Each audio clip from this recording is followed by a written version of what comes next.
વૈશાખ સુદ 11નો દિવસ હોય. આમ સાચું કહું ને, તમારો મારો જન્મદિવસ છે. તમારો ને મારો ને માના પેટે નીકળ્યા એ જન્મદિવસ નહીં, આપણો સાચો જન્મદિવસ, સમગ્ર જૈન શાસનનો જન્મદિવસ, જૈન શાસનમાં રહેલા આપણે બધાનો જન્મદિવસ. અને એ જન્મદિવસ છે વૈશાખ સુદ 11ના દિવસે. કરુણારસ, સમતારસ, શૌર્યરસ, અને આવા શૌર્યરસથી ને સમતારસથી અને છેલ્લા કરુણારસ, એવી કરુણા. અને જ્યારે ભગવાનને જ્યારે કેવજ્ઞાન પ્રગટે છે અને એવી કરુણા વહે છે કે બધા જ જીવોને તારી દઉં.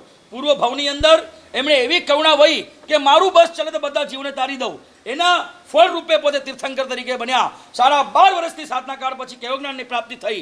અને પછી તમે જો ભગવાન જે અવિરત પરે બોલ્યા છે. વૈશાખ સુદ 10ના દિવસે પ્રભુને કેવજ્ઞાન થયું. કેવજ્ઞાન થયા પછી એક અલ્પ માત્રના સમયમાં એમણે દેશને આટોપીને અને પોતે આગળ વિહાર કર્યો અને ઇન્દ્રભૂતિ આદિ ગણધરોનો પોતે સ્થાપના કરીને ચતુર્વિધિ સંઘની સ્થાપના કરી. એ સ્થાપના દિવસ આપણા માટે બહુ ચડિયાતો દિવસ છે. અને એ દિવસે પ્રભુએ એક સરસ મજાનો દીવો પ્રગટાવ્યો. એવો સરસ મજાનો દીવો પ્રગટાવ્યો, અત્યાર સુધી કોઈએ દીવો પ્રગટાવ્યો નહોતો. અને દીવો પ્રગટાવ્યો અને પછી એ દિવસે એલાન કર્યું કે આવો અને તમારું પણ દીપની જ્યોત અડાડો અને તમે પણ તમારું દીપક પ્રગટાવો. અને એ એક દીપક જે કેવજ્ઞાનનું ભગવાને શાસન સ્થાપીને પ્રગટાવ્યું, એમાં અનેક જીવોએ પોતાના સુષુપ્ત અંદરની જે જ્ઞાનની જ્યોતિઓ આવર્જિત હતી, કર્મોથી ભારે જે આત્માઓ હતા, બધાએ પોતાની જ્યોત અડાડીને અને મોક્ષ સુધી પહોંચી ગયા. એમને એવું દીવો એ દિવસે વેતો મૂક્યો. ભગવાને આ જ્યોતિગ્રામની યોજના સરકાર પહેલાં ભગવાને વેતી મૂકી.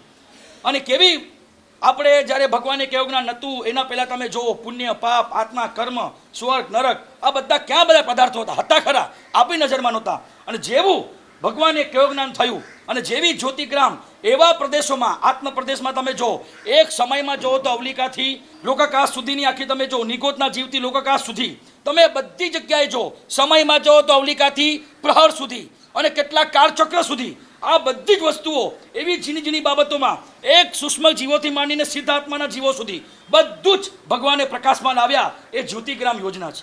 આપણે ભગવાન મહાવીર સ્વામી બી સ્વસ્થાબેન આદર્યું ને, આત્મા પ્રદેશોમાં એટલા બધા કર્મનો કચરો લાગેલો હતો.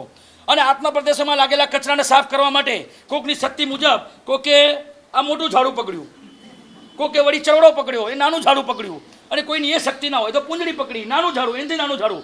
બધાએ પોતાની શક્તિ મુજબ આવા ઝાડુ પકડીને અને જે આત્મામાં લાગેલા કચરાઓ, ખૂણા ખાચરામાં જે લાગેલા હતા, આપણા ત્યાં પણ ગ્રીન અને ક્લીન, કરુણાની ગ્રીનરી મળે અને અંદરથી એકદમ નિર્મળતાની ક્લીનીનેસ મળે. અને એવું અંદર ક્લીન આપણને થાય. આ ઝાડુ આપણને પકડાવ્યું ભગવાને. આના પહેલાં અમારા ભગવાન મહાવીરે મેક ઇન ઇન્ડિયા નહીં, મેક ઇન ઇન્ડિવિજ્યુઅલની યોજના બહાર પાડી હતી. મેક ઇન ઇન્ડિવિજ્યુઅલ તમે માનશો, હરિભદ્ર બ્રાહ્મણ, કુમારપાળ મહારાજા, આ બધા લોકોનો આફ્ટર 50ના શાસનમાં પ્રવેશ છે.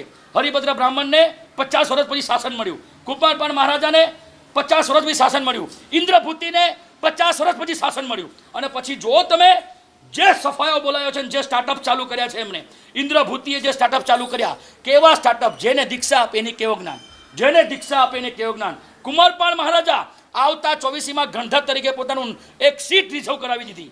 તમે આમ જુઓ તો ખરા, આફ્ટર 50 એ લોકો જો શાસનમાં પ્રવેશ મેળવે અને પછી જે લોકો સ્ટાર્ટઅપ કરે, જે લોકો આમાં કરે મેક ઇન ઇન્ડિવિજ્યુઅલ, તો અમે કેમ ના કરી શકીએ?